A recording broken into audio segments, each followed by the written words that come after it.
Pierre Palmade attend actuellement d'être soigné, après son AVC du 25 février, pour être placé en détention provisoire.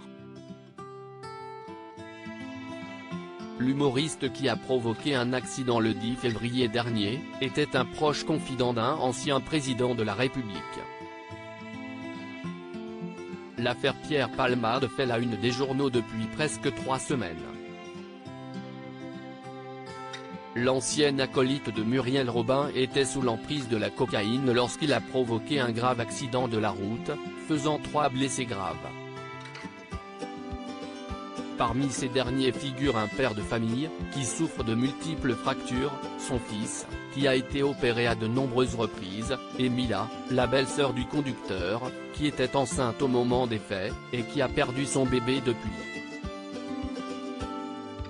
Depuis le 27 février, l'humoriste de 54 ans est fixé sur son sort.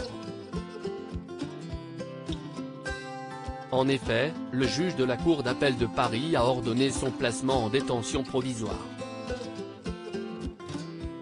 Comme l'a rapporté RTL, c'est à la prison de Fresnes, dans le Val-de-Marne, que Pierre Palmade sera détenu. Alors que sa vie privée devient une affaire publique, notamment à travers son autobiographie intitulée « Dites à mon père que je suis célèbre », parue en 2019, certaines anecdotes enfouies refont surface. Je l'appelle beaucoup lors de mes matinées fatiguées. Dans son autobiographie, le comédien rapporte des anecdotes liées à sa prise de cocaïne. Il explique que la drogue le faisait oser toutes sortes de choses, comme appeler un ancien président de la République à n'importe quelle heure du jour et de la nuit, Nicolas Sarkozy. Très patient, l'ancien maire de Neuilly-sur-Seine, a longtemps été le confident de l'humoriste, je l'appelle beaucoup lors de mes matinées fatiguées. Sous coke on peut donner l'illusion d'être à jeun au téléphone, et du coup j'évoque avec lui des idées qui me tiennent à cœur, écrit-il. L'ex-femme de Sarkozy, Cécile Sarkozy, a même eu l'idée d'appeler Pierre Palmade pour aider son mari lors de ses apparitions en public.